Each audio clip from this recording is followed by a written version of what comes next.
اسی صورت میں اللہ تعالیٰ نے آخر میں اہل جنت اور جہنم کا قصہ بھی بیان کیا ہے کہ کیسے جہنمیوں کو جہنم کی طرف اور جنتیوں کو جنت کی طرف لے جایا جائے گا. وسیق الذین کفروا الی جہنم زمرا، فرمایا گروہوں کی شکل میں جہنمیوں کو جہنم کی آگ کی طرف لے جایا جائے گا. حتی اذا جاؤوها فتحت ابوابها، جب جہنم کے قریب آئیں گے تو جہنم کے دروازے کھول دیے جائیں گے. وقال لهم خزنتها، جہنم کے داروغہ پوچھیں گے الم یاتکم رسل منکم، کوئی جا رہا ہو نا ہلاکت کی طرف تو لوگ پوچھتے ہیں بھئی یہاں کیوں آ رہے ہو تم؟ الم یاتکم رسل منکم، کیا پیغمبر تم میں سے نہیں آئے تھے؟ یتلون علیکم آیات ربکم، جنہوں نے تمہیں اللہ کی آیات تلاوت کر کے بتائی ہوں. وینذرونکم لقاء یومکم ھذا، اور کوئی ایسا نہیں آیا جس نے تمہیں اس دن کے عذاب سے ڈرایا ہو. فرشتے بھی حیران ہوں گے کہ کیا کر کے آئے ہیں جو آگ میں چھلانگ لگا رہے ہیں. قالوا، تو وہ جواب میں کہیں گے بلا، کیوں نہیں، ہمیں ڈرایا تھا، ہمیں بتایا گیا تھا کہ ایک آگ ہے جہنم کی جو اللہ نے نافرمانوں کے لیے تیار کی ہے.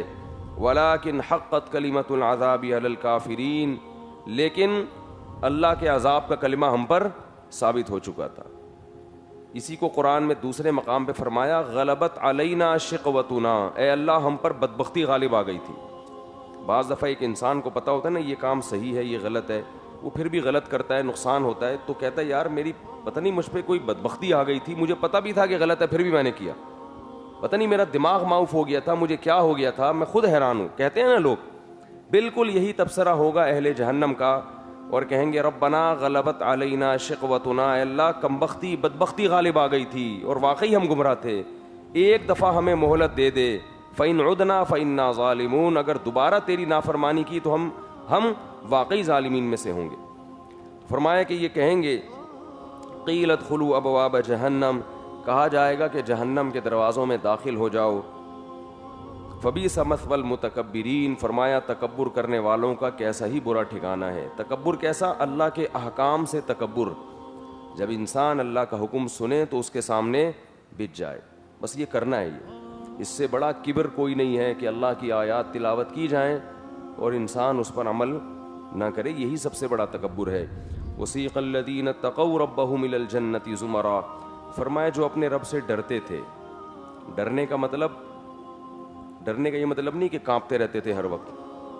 ڈرنے کا مطلب یہ کہ جہاں یہ پتہ چلا کہ اس کام میں اللہ ناراض ہوتا ہے تو اس کام کو چھوڑ دیا. اتنا اللہ کا خوف، اتنا ڈر. جو اپنے رب سے ڈرتے تھے ان کو بھی چلایا جائے گا جنت کی طرف، گروہ در گروہ جنت میں جا رہے ہوں گے. حتی اذا جاؤوها وفتحت ابوابها، جب وہ آئیں گے تو پہلے سے جنت کے دروازے استقبال میں کھلے ہوئے ہوں گے. وقال لهم خزنتها، اور فرشتے ان سے کہیں گے سلام علیکم، تم پر سلامتی ہو. طبتم، یہ بڑا پیارا جملہ ہے، اس کا اردو میں ترجمہ ہو ہی نہیں سکتا. طبتم کا مطلب بہت اچھے رہے بھائی، بہت اچھے، کہتے ہیں نا بھائی بہت اچھے. اردو میں ہم کسی کو مثال دیتے ہیں نا طبتم کا معنی تم بڑے اچھے رہے بھائی.